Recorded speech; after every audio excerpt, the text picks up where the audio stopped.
Колку медиацијата може да помогне и кои се алатките на медиацијата?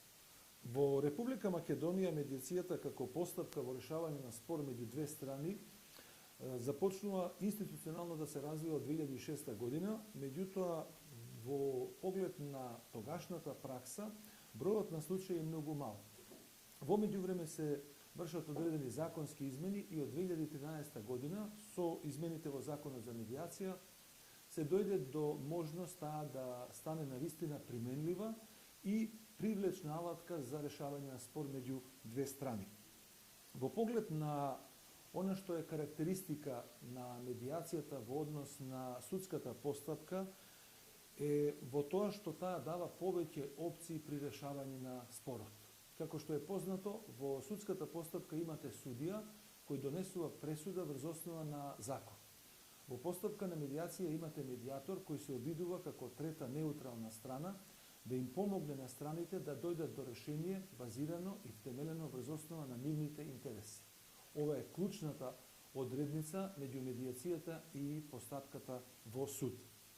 Како други предности што ги има медиацијата во однос на судската постапка е тоа што страните во постапка на медиација можат во секое време да ја прекинат и во секое време да одберат решение кое ќе оди во суд.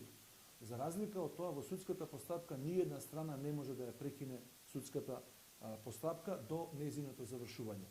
Ова укажува на така наречената контрола врз процесот.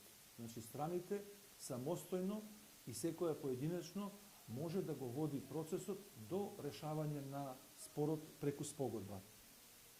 Понатаму во можноста на медиација имате добра страна што таа нуди опција страните самостојно да се застапуваат или да задолжат друго лице кое ќе им помогне во тој поглед. Не се нужно определени кога станува збор за физички па и за правни лица дека мора да бидат ополномоштени или да бидат адвокати, што ја прави медиацијата како постапка достапна до посиромашните категории на населението и овозможува навистина правда гледано во онаа изворна смисла, бидејќи секоја страна знае кој е нејзиниот интерес. Во однос на други предности што ги дава медиацијата и судската постапка, би ја истакнал ситуацијата на добра комуникација и немање нервози и тензии. Секоја судска постапка е проследена со комуникација која ја диктира судската постапка, пред се мисли на судијата и ополномоштениците, тука може да биде обвинител или адвокати. За разлика од таа постапка, во медиацијата имате ситуација каде што двете страни ги изложуваат своите гледања на проблемот и доаѓаат до решение преку разговор. Една од добрите страни во медиацијата е тоа што медиаторот може да слуша и да ги насочува страните кон доаѓање на решение.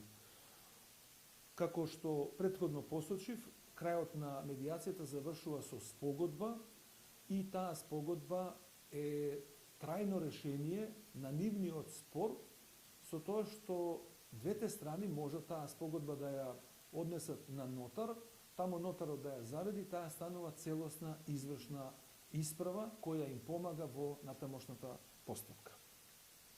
Добро, а дали има и колку примери кои се фатиле на медиација во случај на меѓусебни спорови на навреда и клевета? Како што е познато, медиацијата може да посредува во спорови како што се граѓански, работни, трговски, кривични спорови, деловни и управни спорови, семејни или бракоразводни спорови, во образование, во областа на екологија или во локалната заедница. Вашето прашање, каде што поставувате дали медиацијата може да посредува во спорови за навреда и клевета, одговорот е да, меѓутоа праксата покажува дека досега немало постапки на медиација што се поврзани со клевета и навреда.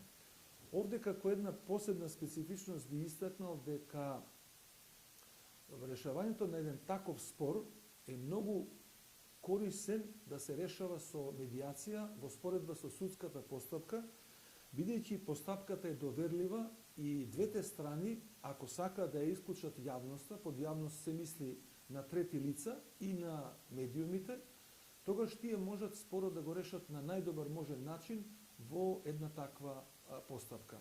Освен што оваа постапка е доверлива како целина, во споровите со клевета и навреда, таа им овозможува на страните да си ги подобрат односите. Едноставно кажано, тие со решавањето на спорот ги подобриле односите. Дали таа форма ќе биде финансиска сатисфакција, дали ќе биде јавно извинување, било која форма да ја одберат како решение и решавање на нивниот спор, им создава предпоставки дека ќе го продолжат својот заеднички однос, односно соработката доколку што ја имале претходно.